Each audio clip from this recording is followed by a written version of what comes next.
This is the first agricultural TV station in the nation, the Agricultural Research Council of Nigerian Television. The program is Back to Farm.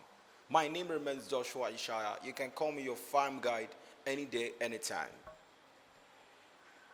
Broilers, popularly known or rather chicken breeding, is one of the most lucrative business that have actually take off a lot of people from being on the streets to become employers of labor. And today on the program Back to Farm, we'll be looking at poultry production.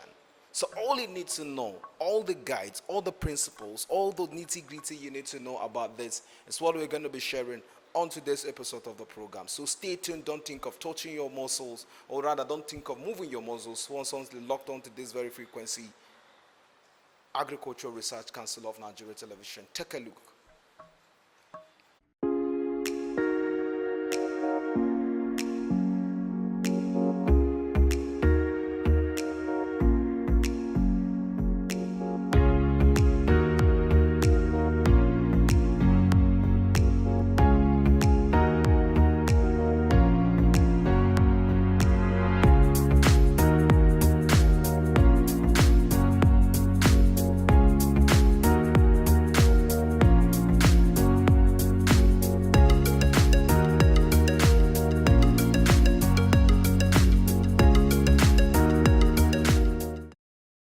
Broiler is a tender meat young chicken of male or female that grows from a hatch weight of 40 grams to a weight over approximately around 1.5 kg to 2 kg in about 6 weeks time period only. Broilers today have emerged as one of the fastest growing poultry segments, with the increased acceptance of broiler chicken meat in cities, towns and villages. The demand and the consumption of broiler chicken is increasing day by day in a fast pace. In Nigeria, during the last few years, poultry farming has taken a U-turn from a backyard venture into a fastest growing commercial sector. For achieving profit from poultry industry, one should be aware and have good knowledge on its technicality, housing, breed, feed management, and overall maintenance. Housing, shade and management in broiler farming. To achieve optimal chick growth and body weight gain in broiler farming, it is essential to provide comfortable and growth-specific housing or shade area for birds. One should consider the following factors or parameters for a better broiler housing and management. Housing, shed design, and site selection are major factors to be considered. Select the site broiler farming. Should have sufficient land area, should have good water supply and electricity. Preferably, higher land should be considered to avoid waterlogging in rainy season. Better to have road connectivity and transport facility. Should be far from human activities and housing estates. Should have market access to procure any farm input and selling of farm produces. Housing should have good ventilation and wind flow. In deep litter system, space required 1 square meter per bed. Should consider east-west as length, wise direction of the shed. Try to make housing at low cost so that saved amount can be used for bird purchase or feed or any other farm input. For building a low-cost housing system, use locally available materials like mud, bamboo, thatch, roof, chitra. Management is an important part of the broiler farming to achieve desired meat production. Following are the vital parameters to be considered in broiler management system. Broiler breed selection. Day-old chicks with good quality should be selected. Secondly, preparation housing before arrival of chicks. Remove the previously used litters and wash the house equipment properly. Should spray sanitizers on litters and entire poultry house. Should spray selected disinfectants. Should clean water pipelines. Should consider fumigation of poultry house with suitable agents. Now, let's talk about the brooding stage. Should start brooder 1 day prior to arrival of chicks to the farm. Should adjust, however, temperature of 95 degrees centigrade at first week and reduce to 5 degrees every week until 70 degrees. Should place chick guard for first week. Ventilation. The shed house should be designed with cross ventilation for allowing fresh air to circulate inside the house by providing the wire mesh nets on 2 opposite sides of the shed. Lighting. Continuous lighting should be provided from day old to marketing of chicks. Floor space requirement in the shed. Deep litter management of broiler farming. Litter material used in the shed should be either rice husk, sawdust, or chopped wheat straw, etc., depending upon availability of the material. Should remove old litter and use fresh litter for rearing pullets and new batches. To avoid cacking of litter due to high moisture level in the shed, sterile litter should be carried out on regular basis and humidity of the shed should be maintained.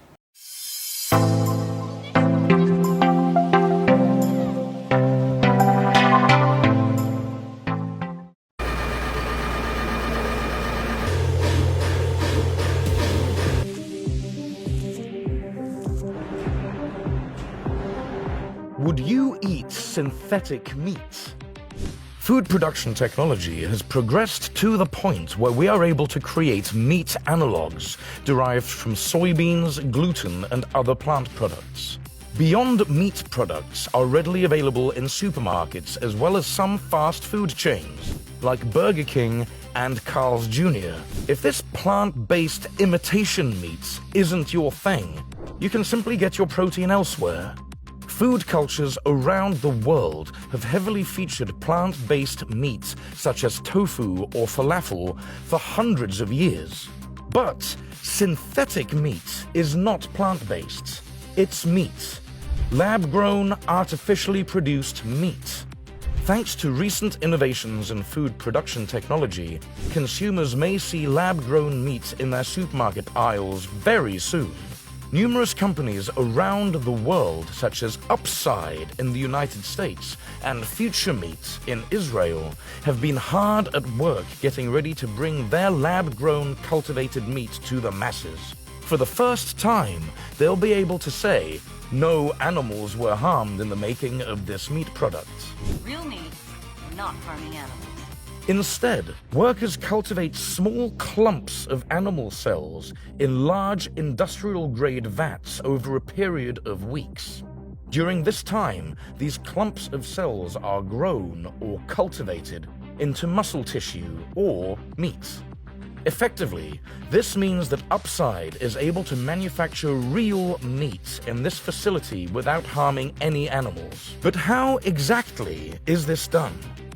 The first step of this 2 to 8 week process is extracting the cells. After giving an animal a small dose of anesthesia, they extract a small amount of cells from it. These cells are then placed in bioreactors, large steel vats designed for cell culture applications. Inside these vats, scientists can grow tissues or cells far beyond the cellular level.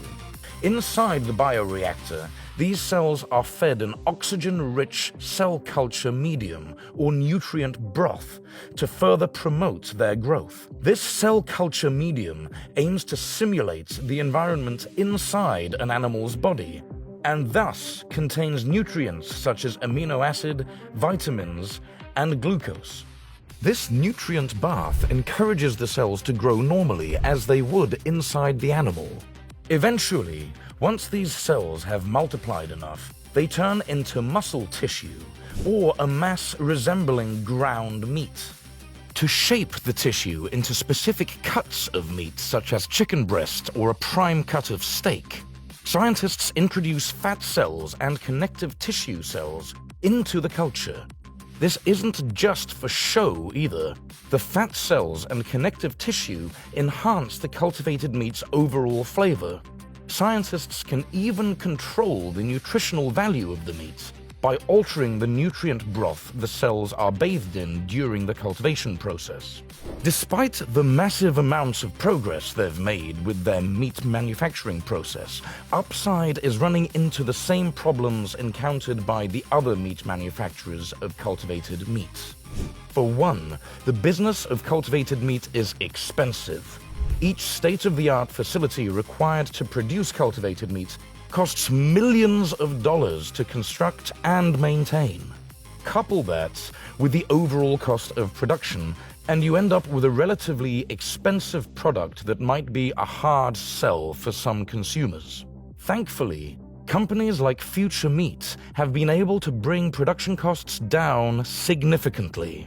Recent reports indicate that each Future Meat chicken breast costs $1.70 to produce. That's in stark contrast to the $330,000 burger patties of the first public tasting of cultivated meats back in 2013. Aside from replicating the nutritional value in real meats, it's also crucial to offer consumers a product that tastes, smells, and feels just like the real thing. Upside has found some success with producing cultivated meats similar in texture and flavor to chicken breasts. Other cultivated meat producers around the world have also made significant headway with their products. For instance, the Tel Aviv-based food tech startup Supermeats hosted a well-publicized taste test for Israeli food journalist Michal Ansky. Despite Ansky's refined palate, she was unable to distinguish between traditionally grown chicken meat and Supermeat's cultivated products. Once the cultivated meat industry takes off, we may finally be able to rein in the increasing environmental cost of feeding our world's population. More than a third of the world's greenhouse gas emissions come from the food production industry, with a large chunk of that attributed to meat production. By offering a cleaner, lab-grown alternative, we may be able to mitigate the growing stress our ballooning global population is placing on the environment. Along the way, we might even be able to get cultivated meat similar in texture and flavor to Wagyu beef. That would be quite the delicious bonus.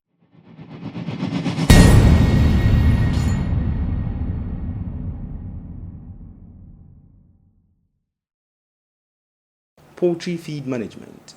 As feed plays a vital role in poultry farming and is the major cause of poultry production, which seriously affects the production output of the birds, so the feed and feeding management is the major important consideration for efficient commercial poultry farming.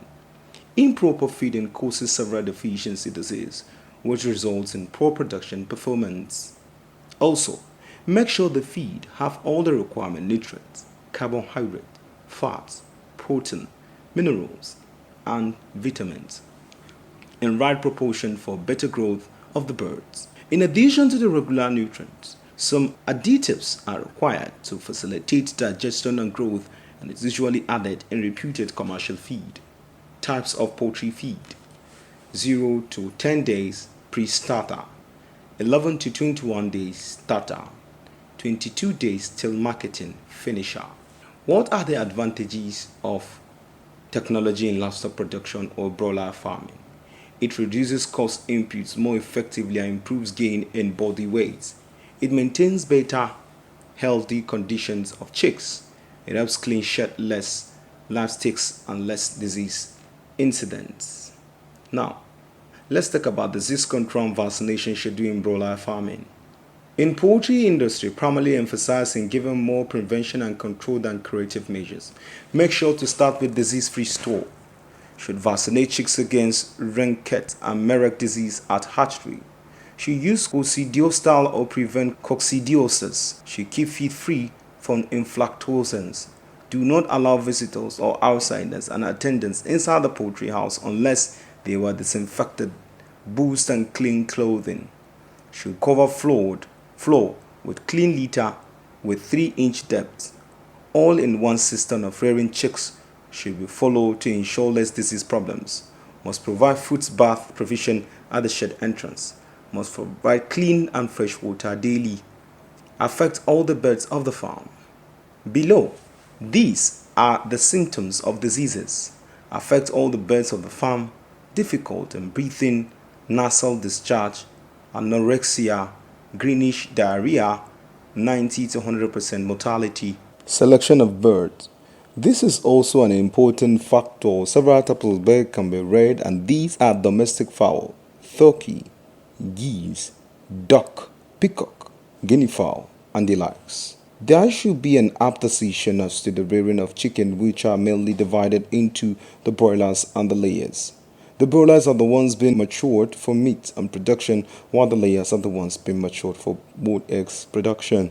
10% of Nigerians engaged in poultry production are mostly subsistence and small or medium-sized farms. In Nigeria, types of poultry commonly reared are chickens and the likes. Broiler production is carried out in all parts of Nigeria with no religious, social, and cultural inhibitions associated with their consumptions. Specifically, investment in broiler enterprise is attractive because production cost per unit is low relative to other types of livestock.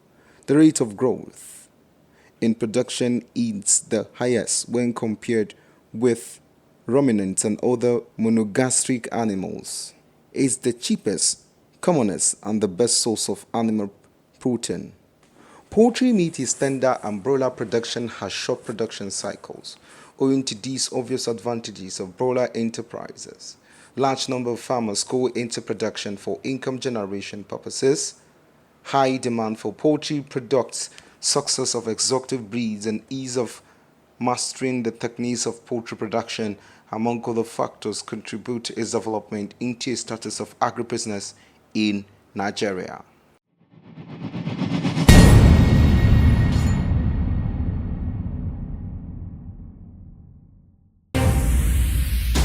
The Agricultural Research Council of Nigeria (ARCN) coordinates the activities of research institutes and is responsible for supervision, regulation, coordination of research activities and programs of higher institutions in Nigeria. I'm Professor Hamidu Shaributu since assumption as Executive Secretary of ARCN in April 2020 has solidified the transformation of agriculture in Nigeria through strategic and meaningful execution of research findings for improvement of the agricultural sector. The National Horticultural Research Institute (NIHORT) is one of the 15 agricultural research institutes in Nigeria under the supervision of the Agricultural Research Council of Nigeria. The institute started in 1975 as the Fruits and Vegetables Research and Demonstration Center with the assistance of the United Nations Development Programme (UNDP). It metamorphosed to National Horticultural Research Institute in 1976. NIHORT headquarters is located on a sprawling 350 hectares of land at Jericho area, Ibadan. To have a national spread and outlook, the institute has 3 outstations and 2 experimental stations. The outstations are Mbato, which sits on a massive 810 hectares of vast land located in the humid zone of southeastern Nigeria, Bagauda in Kano, made up of 110 hectares of land in the semi-arid zone of northwestern Nigeria, and finally a 156 hectare of farmland in Otukpo, Benue State. National Horticultural Research Institute (NIHORT) has developed, registered, and released 3 new varieties of tomato, which are tolerant to Fusarium wilt, root knot nematodes. They are high-yielding, early maturing, with good nutritional values. These newly released tomato varieties are Otitum 1, Otitum 2, and Otitum 3, and they are adapted to different agroecological zones of the country. To minimize post-harvest losses, the Institute has developed value-added products from tomato, such as tomato paste, dried tomato slices, tomato wine, as well as tomato juice. The Institute has also developed Tuta Trap Tray to control tomato leaf miner, also known as tomato Ebola. Additionally, biopesticides have been developed in the Institute, known as NIHORT Liptol, NIHORT Ractine, and also the NIHORT Sticky Traps, which are effective in the management of tomato.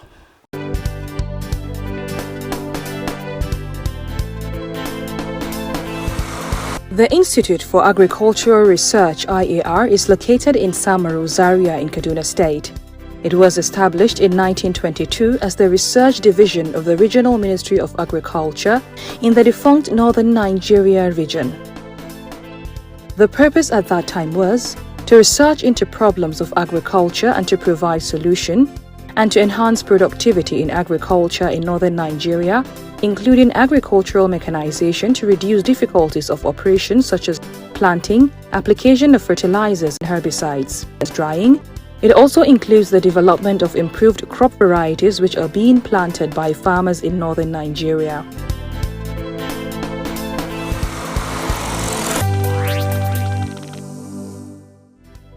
The Cereals Research Program of the Institute, which is charged with the mandate to research into the genetic improvement of cereal crops like maize, sorghum, among others, has developed over 60 varieties of maize and over 46 varieties of sorghum, among others, which are high-yielding, pest-resistant, and drought-tolerant. One of major breakthroughs of the Institute is the development of maize varieties that are resistant to the fall armyworm. RAR varieties of cereal crops are also resistant to striga weed, a parasitic weed which attaches itself to cereal crops and absorbs the nutrient, causing poor yield. IAR has to its credit 29 varieties of groundnut, 21 varieties of cowpea, including the very newest variety that has high resistance to insects. This can save Nigerian farmers at least 16 billion naira annually in the purchase of insecticides.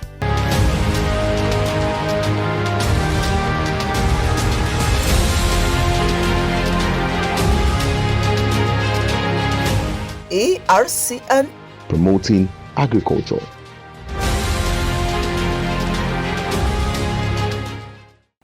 In the past, many small-scale operators and poultry industry have been forced out of business due to problems ranging from shortage and high cost of feed and other inputs.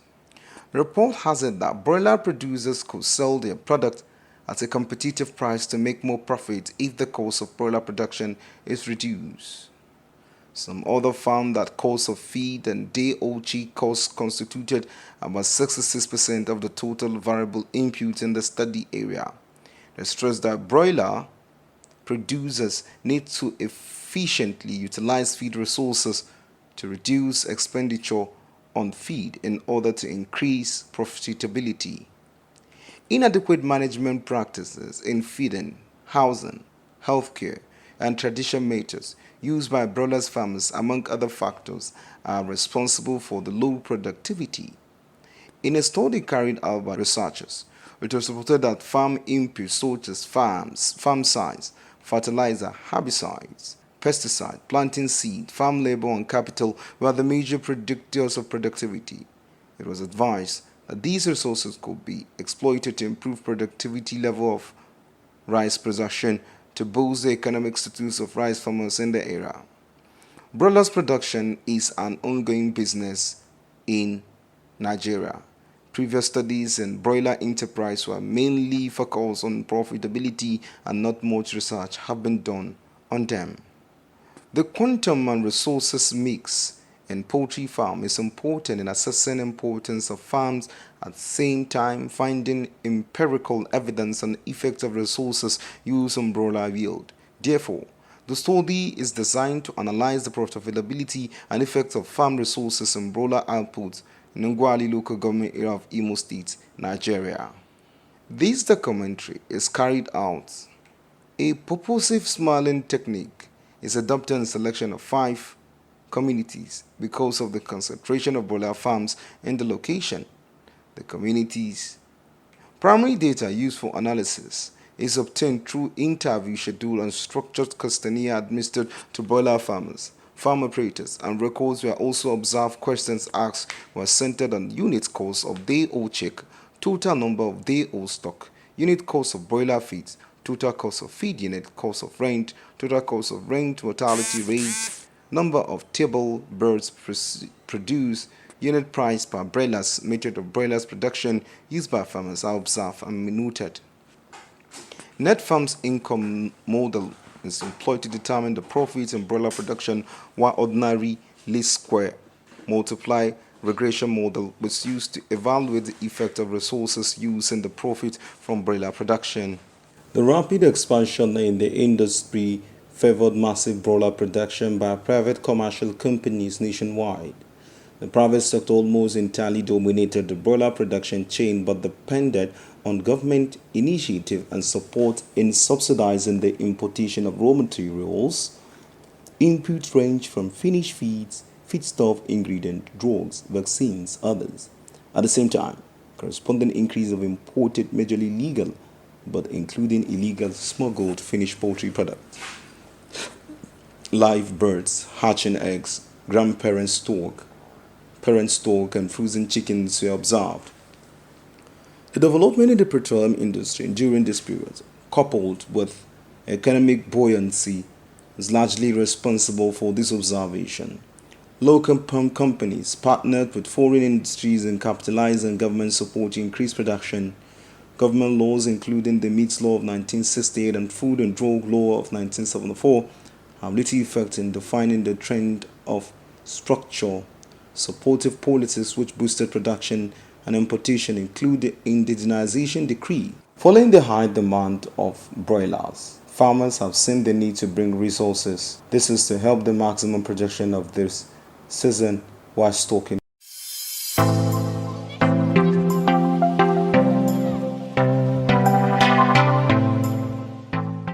If you ask me, in my opinion, I would tell you the best place to stay is right here on your Agricultural Research Council of Nigerian Television. You know why? Because there is need for every sundry to get off the comfort zone and let's go back to the farm, be it in your backyard, be it mechanized farming, whatever it has to do with agriculture. Is that time, because really we need to sustain ourselves to be well secured when it comes to food security. On that note, we come to the end of this episode of the program Back to Farm, where we look at poultry production. My name remains Joshua Ishaya, thanking you for being a part of the program once again. Bye for now.